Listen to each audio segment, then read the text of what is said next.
Hello students, welcome to channel सब कुछ no. आज आप लोग पढ़ेंगे क्लास 8 मैथ का अभ्यास 17 बी का फर्स्ट क्वेश्चन। इसके पहले वाली वीडियो में आप लोगों ने 17 ए का पूरा वीडियो कंप्लीट देखा था, आप लोगों ने पढ़ाई कंप्लीट किया था। अगर आप लोग चैनल पर नए हैं, चैनल को सब्सक्राइब करिए, वीडियो को लाइक करिए और ज़्यादा से ज़्यादा शेयर करिए ताकि सभी लोग आसानी से ऑनलाइन पढ़ाई कर सकें। तो इसमें देखिए, इसका कोई इंट्रोडक्शन हमने नहीं बताया है क्योंकि यहाँ पर आप लोग एक्सरसाइज से ही इंट्रोडक्शन और एक्सरसाइज के क्वेश्चंस को समझ जाएंगे कि इसको करना क्या है। ग्राफ पेपर पर पहले इस क्वेश्चन के हिसाब से आप लोगों को समीकरण बनाना है और उसे ग्राफ पेपर पर दर्शाना भी है। तो देखते हैं हम लोग। यहाँ फर्स्ट क्वेश्चन दिया हुआ, किसी समबाहु त्रिभुज की भुजा की लंबाई x सेमी है, त्रिभुज की भुजा और परिमाप के संबंध का ग्राफ खींचिए। देखिए कहा है कि क्या कहा है, समबाहु त्रिभुज की एक भुजा की लंबाई दिया तो और संबंध बताना है परिमाप और भुजा का। तो हम लोग पहले परिमाप निकालेंगे। तो हम लोग लिखेंगे क्या, त्रिभुज की भुजा दिया है, त्रिभुज के भुजा की लंबाई बराबर x सेमी क्वेश्चन में दे दिया है। तो इसको हम लोग लिख लेंगे, इसलिए त्रिभुज का परिमाप, त्रिभुज का परिमाप हम लोग कुछ मान लेते हैं। इसको परिमाप, जो ये त्रिभुज का परिमाप है, इसको हम लोग कुछ भी मान सकते हैं। यहां लिख लेंगे, माना त्रिभुज का परिमाप बराबर y सेमी। हम लोगों ने y में मान लिया, त्रिभुज का जो परिमाप है इसको हम लोगों ने क्या मान लिया, y। हम लोग कैपिटल में मान लेते हैं y। अब देखिए हम लोग लिखेंगे, चूंकि समबाहु त्रिभुज का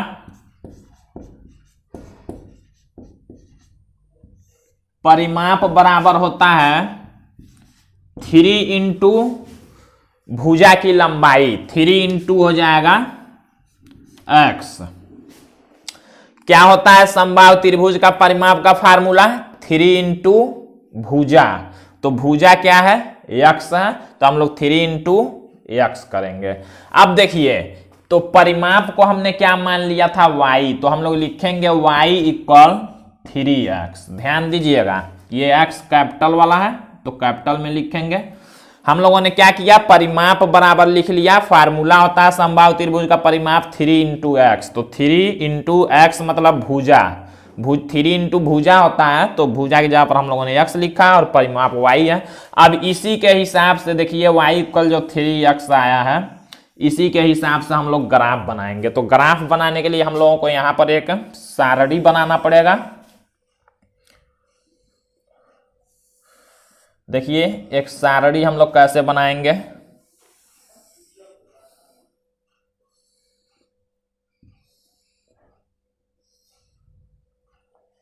एक तरफ हम लोग लिख लेंगे x को और एक तरफ y को। इसी में क्या करना है, देखिए कहा है त्रिभुज की भुजा, ये भुजा है, और त्रिभुज का परिमाप, ये परिमाप, इसी दोनों के संबंध का ग्राफ बताना है। तो हम लोगों ने ऐसे सॉल्व किया क्वेश्चन, x y हमने लिख लिया, एक x एक y है। तो अब हम लोग क्या करेंगे, देखिए अगर x के जगह पर हम लोग 1 रखते हैं, ध्यान दीजिएगा, x के जगह पर अगर हम लोग 1 रखा, अपने तरफ से कुछ भी मान रखना है, 1 2 3 0 -1 -2 -3 जितना चाहेंगे आप लोग रख सकते हैं। कम से कम ग्राफ बनाने के लिए 3 मान रखना जरूरी होता है, 3 से ज्यादा भी रख सकते हैं। देखिए x के जगह पर अगर हम 1 रखा तो इस सारणी में x के जगह पर 1 लिखते हैं +1, तो y का मान कितना हो जाएगा, देखिए 3 और x में गुणा है तो 3 का 1 में गुणा हो जाएगा, तो y का मान हो जाएगा 3। अगर x के जगह पर हम लोग 2 रख दें, x के जगह पर 2, तो y का मान कितना होगा, 3 दूना 6। अगर मान लीजिए x के जगह पर हम लोग -1 रख दें, तो -1 का 3 में जब गुणा होगा तो -3, y का मान हो जाएगा -3। इसी का हम लोग ग्राफ बनाते हैं। तो ग्राफ पेपर पर आप लोग क्या करेंगे, ऐसे आप लोग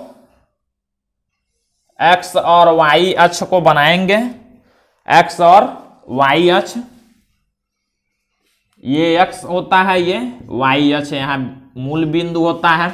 अब देखिए यही वाले नंबर उस पर दर्शाने हैं, तो कैसे हम लोग लिखेंगे, पहले लिखते हैं 1 है, +2 है, +3 है, +4, +5 और +6, और ज्यादा भी लिख सकते हैं जितना चाहेंगे। यहाँ पर +1, +2, +3, +4, +5, +6, +7, इधर माइनस वाले संख्या होते हैं, -1, -2, -3, -4, -5 ऐसे, और नीचे भी माइनस होता है y। तो हम लोग लिखते हैं -3 हो गया, -4, -5, -6, ऐसे देखिए ग्राफ पेपर होगा। अब क्या करेंगे, देखिए x 1 है तो y 3, मतलब पहले x चला जाता है, हमने आप लोगों को बताया था यहाँ 0 से x में देखिए +1 जाना है, तो किधर जाएंगे, जानते हैं आप लोग, प्लस इधर है माइनस इधर, तो हम लोग +1 पर आ गए। अब देखिए y में कितना जाना है, 3 तक, +3 तक, तो 1 के सामने कहाँ जाएंगे, +3 तक, मतलब हम लोग यहाँ पर एक बिंदु लगा देंगे, यही निर्देशांक 1 3 है। 1 3 को हमने बनाया। अब देखिए 2 6, x में +2 तो y में +6, तो देखिए यहाँ से चलते हैं, x में +2 तो इसी के सामने y में कहाँ जाएंगे, +6 तक, मतलब यहाँ पर 2 और 6 होगा। फिर देखते हैं x में -1 तो y में -3 जाना है, 0 से ही जाएंगे, x में -1 तो y में नीचे आएंगे -3, मतलब यहाँ पर एक बिंदु लगा देंगे, ये -1 -3 होगा, -1 -3। अब क्या करना है हमको, इसी ग्राफ को ऐसे ये लाइन को मिला देना है, स्केल की सहायता से ये एक लाइन मिलाएंगे, एक सीधी लाइन बन जाएगी ऐसे। तो ये हमारा किसका किसका हुआ, भुजा की लंबाई और परिमाप, जो भुजा की लंबाई और परिमाप है उसी के संबंध का ये ग्राफ बन गया। यहां पर आप लोग लिख भी सकते हैं कौन क्या है, x क्या है, x भुजा की लंबाई है, तो ऐसे तीर बना के इधर की तरफ लिख लेंगे भुजा की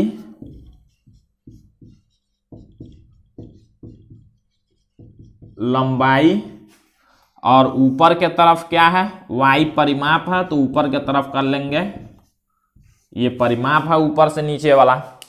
यहां पर आप लोग पैमाना भी लिख सकते हैं कि कितने को हमने कितना माना, 1 सेमी बराबर कितना, 2 सेमी बराबर, इसको अपने हिसाब से आप लोग जैसे ग्राफ पेपर पर बनाएंगे वैसे लिख लेंगे। अब क्वेश्चन नंबर 2 देखते हैं। क्वेश्चन 2 दिया है, एक आयत की लंबाई उसके चौड़ाई से 2 गुनी है, आयत के क्षेत्रफल और चौड़ाई के संबंध का ग्राफ खींचिए। यहाँ संकेत भी दिया, आयत का क्षेत्रफल a = 2x²।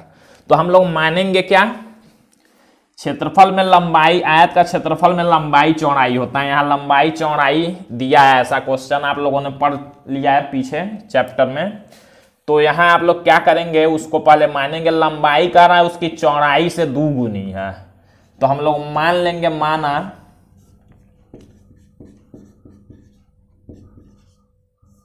चौड़ाई बराबर x, तो लंबाई हो जाएगा, लंबाई बराबर देखिए हो जाएगा, कह रहा लंबाई उसकी चौड़ाई से 2 गुनी है, लंबाई क्या हो जाएगा, 2 गुना है इसके, तो 2x हो जाएगा। अब हम लोग लिखते हैं आयत का क्षेत्रफल, लिखेंगे इसलिए आयत का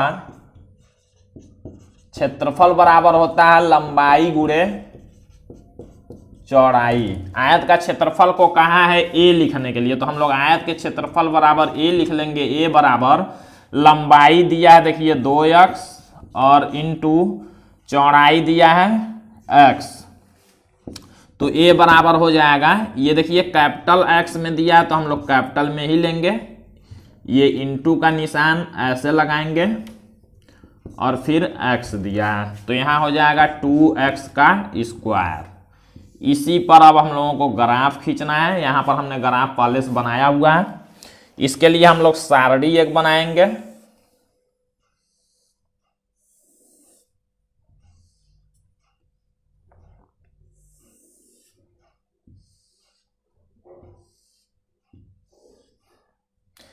पहले इधर वाला एक लिख लेंगे x को और एक लिखेंगे a को। x का अपने तरफ से मान रखेंगे। मान लीजिए अगर हम x का मान 1 रखते हैं तो 1 का स्क्वायर होगा तो 1 ही होगा, 1 का 2 में गुणा होगा तो 2, a का मान हो जाएगा 2। अगर x का मान हम लोग माइनस में रख लें, -1 रखा तो -1 का स्क्वायर +1 होता है और 1 का 2 में गुणा 2 होगा।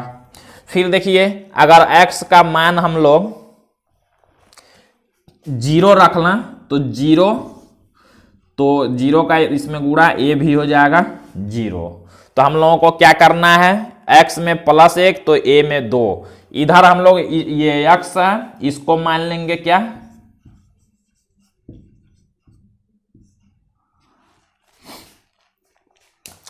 देखिए ग्राफ का आयत के क्षेत्रफल और चौड़ाई के संबंध में, चौड़ाई को हमने x माना है तो ये भुजा मतलब इधर के तरफ हो जाएगा x वाला चौड़ाई और इधर हो जाएगा क्षेत्रफल। देखिए x है चौड़ाई तो हमने x पर ले लिया, y ये क्षेत्रफल a है तो हमने y पर ले लिया। तो अब देखिए x में अगर +1 जाते हैं तो a में 2, मतलब यहां से अगर +1 के तरफ जाते हैं इधर तो y में कितना जाना होगा, +2, मतलब यहां पर लगाएंगे 1 और 2। फिर देखिए -1 2, x में -1 जाएंगे तो y में, यहां इसको समझ लेंगे y है, x में -1 जाएंगे तो y में +2, x -1 इधर होता है तो y में +2 इधर, मतलब यहां पर लगाएंगे। अब देखिए x में कहाँ है 0 तो y में भी 0, तो मतलब यहां पर लगाएंगे और इस ग्राफ को खींचना है। ये अब इसके लिए जब ग्राफ आप लोग खींचेंगे तो ग्राफ देखिए कैसे हो रहा है, इस तरह से हो रहा है और ज्यादा बिंदु आप लोग लेंगे तो पता चलेगा, यहां आके गोल सा घूम के ऐसे ग्राफ बनेगा। तो इस तरह से आप लोग ग्राफ बना लेंगे। अब हम लोग क्वेश्चन नंबर 3 को देखते हैं। देखिए यहां पर क्वेश्चन 3 दिया, 200 रुपए का 3% वार्षिक ब्याज की दर से साधारण ब्याज और वर्षों में समय के संबंध का ग्राफ खींचना है। साधारण ब्याज और समय का ग्राफ खींचना है। तो हम लोग पहले मान लेते हैं, माना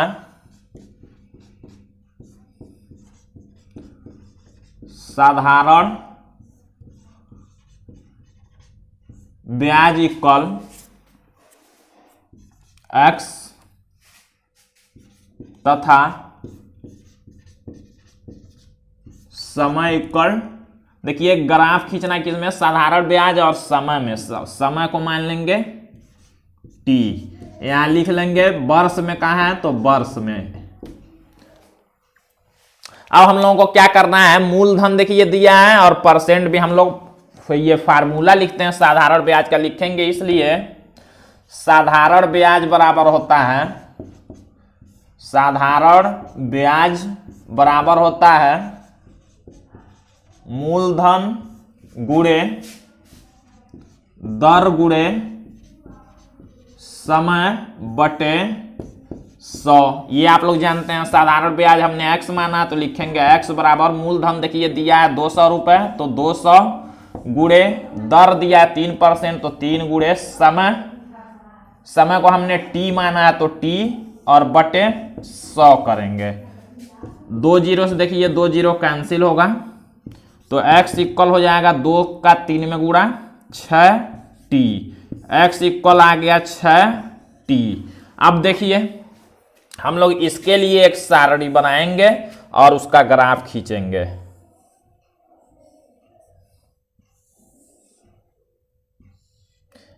एक में हम लोग लिखते हैं यहां वाला t और एक में हम लोग लिखेंगे x। अब देखिए अगर हम लोग t को 1 मान लेते हैं 1 तो x कितना होगा, 1 का 6 में गुणा होगा 6। अगर t को हम लोग -1 मान लें तो x का मान -6 होगा। अगर t को हम लोग 3 या 2 मान लेते हैं तो x का मान 12 होगा। तो थोड़ा बड़ा हो रहा है यहाँ ग्राफ बनाना, इसलिए हम लोग जीरो, टी को जीरो मानेंगे तो ये भी जीरो होगा। तो हम लोग देखते हैं टी में 1 लिखना है तो एक्स में 6 तक जाना है। टी में इधर को हम लोग मान लेते हैं टी, इसको मान लेंगे टी समय है जो वर्ष में है, और ये हो जाएगा क्या, जो पहला वाला मान यहाँ का रखेंगे वही x मान लेंगे, और जो ऊपर से नीचे वाला ये दूसरा वाला होता है जो मान आता है, इसको हम लोग मान लेंगे क्या दिया है, ये साधारण ब्याज है, ये साधारण ब्याज। यहाँ आप लोग पैमाना लिख लेंगे अपने हिसाब से, मतलब 1 सेमी को कितना दूरी, 2 सेमी कितना आप लोग मान के बनाए हैं ग्राफ पर। अब देखिए टी में 1 जाना है तो x में 6, मतलब t में +1 जाना है तो y में +6। यहाँ पर हम लोग लगाएंगे बिंदु, 1 6 होगा। फिर देखिए -1 तो -6, इसमें -1 पहला वाला है x, -1 तो नीचे -6, मतलब यहाँ पर लगाएंगे ये हो तो -1 -6। और फिर देखिए 0 0 है, मतलब यहाँ पर है तो इस तीनों को मिलाएंगे आप लोग, एक सीधी रेखा बनेगी, ऐसे तीनों को मिलाते हुए खींच लेंगे। तो इस तरह से ग्राफ बनेगा। क्वेश्चन सॉल्व करना है और फिर मान अपने तरफ से रख के ग्राफ बना लेना है। तो बाकी के बचे हुए क्वेश्चंस आप लोग अगले पार्ट में देखेंगे। तो आज के लिए बस इतना ही।